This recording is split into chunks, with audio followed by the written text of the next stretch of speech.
Dan ulama di sini nggak ada persoalan memohon kepada Allah perlindungan sebelum sholat, karena sholat dibuka dengan takbir secara bacaan, kemudian ditanamkan dengan niat.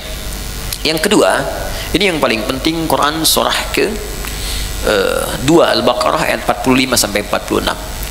Sebelum sholat dibuat persiapan yang matang untuk sholat.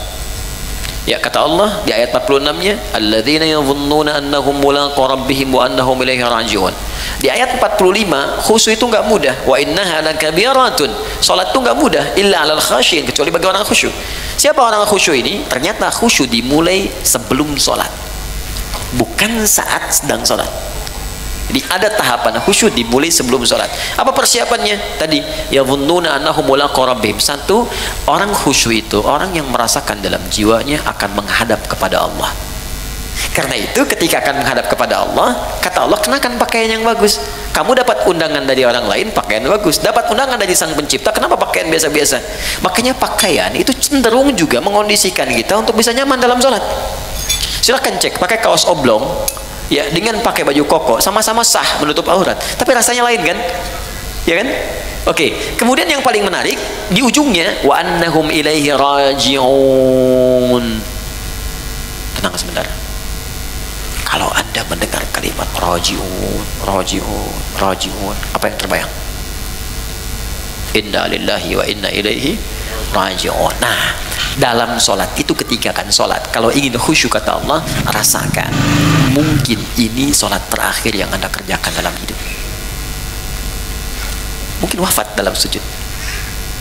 Apa yang Anda pikirkan membedah orang kalau Anda wafat sekarang? Apa yang Anda pikirkan tentang gunting, tentang segalanya, tentang selang, tentang infus? Kalau Anda wafat sekarang, apa yang mau Anda kerjakan kata Allah? Percuma pikirkan semuanya. Maka Nabi sering katakan sebelum sholat, sallu sholatan muwadda'. Sholatlah engkau seakan-akan sholat ini jadi perpisahan dalam hidupmu. Ya, sholat, siapkan, rasakan mungkin ini sholat terakhir. Makanya panggilannya kan panggilan adzan. Adzan, an-nida, panggilan. Oke, saya ganti namanya. Andi, ada namanya di sini? Tidak ada. Baik, kalau tidak ada, oh ada. Baik, kalau ada saya ganti dulu. Asep ada? Ada. Ah, pasti nggak ada. Suneo. Nggak ada kan? Ah, pasti nggak ada. Suneo dipanggil Allah. Apa artinya? Kita dipanggil tiap hari. Adi dipanggil Allah, Bob dipanggil Allah, Hasan panggil Allah, Andi panggil Allah. Allahu Akbar, dipanggil kan? Mungkin sholat itu panggilan terakhir dalam hidup kita. Kalau kita sudah merasa itu panggilan terakhir dalam hidup, boleh jadi di situ kita akan mulai merasakan kenikmatan untuk pasrah kepada Allah. Kalau wafat dalam sujud itu.